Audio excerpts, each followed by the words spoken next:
দয়ার সাগর ও দয়াময়, ডাকি অধম তোমায়।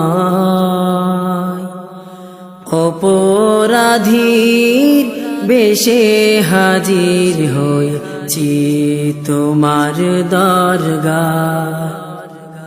জীবনেরই যত গুনাহ, যত পাপাচার,